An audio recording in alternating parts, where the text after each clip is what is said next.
Turkish Airlines flight TK1951 departs Istanbul at 8:25 on the morning of the 25th of February 2009 for its flight to Amsterdam.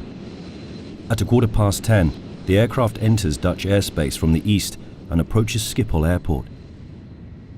Due to a fault, the left-hand radio altimeter, one of two on board, indicates an incorrect height of -8 feet. This occurs whilst the aircraft is descending to a flight level 40 and subsequently to 2,000 feet. The incorrect radio height causes a total of 5 audible warnings to be heard in the cockpit. The pilots have noticed these warnings. There are 3 pilots in the cockpit. The co-pilot, who is flying the aircraft, is seated to the right. He's receiving line training from the captain, also an instructor, in the left-hand seat. A first officer, acting as a safety pilot, is seated in the observer's seat, located in the center behind them.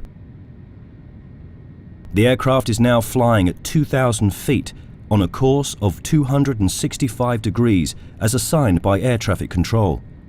Air traffic control issues a new heading of 210 degrees in order to intercept what is referred to as the localizer before landing on the runway 18 right. The issued heading results in an interception of the localizer 5.5 nautical miles before the runway threshold. A shorter lineup with respect to the normal procedure, which should line up the aircraft at a minimum of 8 nautical miles from the runway threshold and under the glide slope. The consequence is that the final approach segment is shorter. No clearance for a further descent is issued, so the glide slope to the landing runway is now being intercepted from above. Once the aircraft intercepts the localizer, the throttles must be closed to allow the aircraft to descend to the glide slope. Due to the incorrect height measurement by the left radio altimeter, the auto throttle prematurely switches to the retard flare mode. This mode is usually activated in the final stage during the flight in order to reduce speed when above the landing runway. The immediate effect is, however, the same as if the system had functioned correctly. The throttles close. Interception of the glide slope from above masks the faulty operation of the auto throttle. At an altitude of 1,300 feet, the glide slope is intercepted. At this point, the speed of the aircraft is still above the landing speed of 144 knots.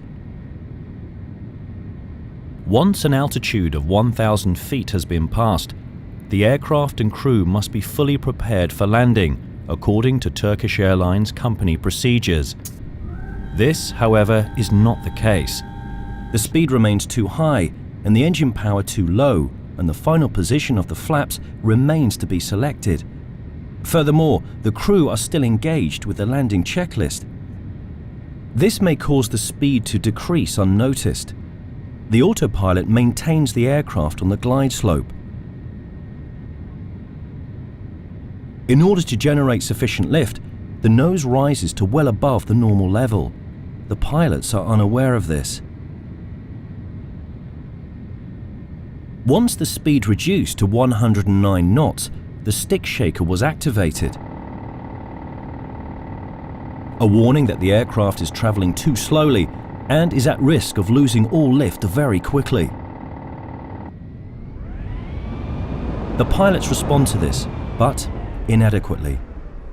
The aircraft crashes.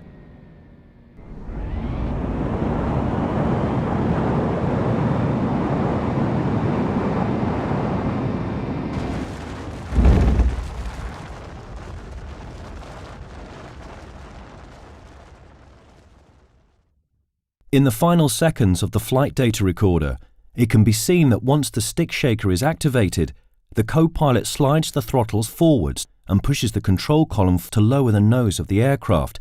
The captain takes over control, but the auto throttle is not deactivated, which means that it almost immediately closes the throttle again. The auto throttle and automatic pilot are then deactivated. 7 seconds later, full thrust is applied. By this point, there is insufficient height remaining to recover from the stall. The aircraft crashes into a field located 1 mile from the runway.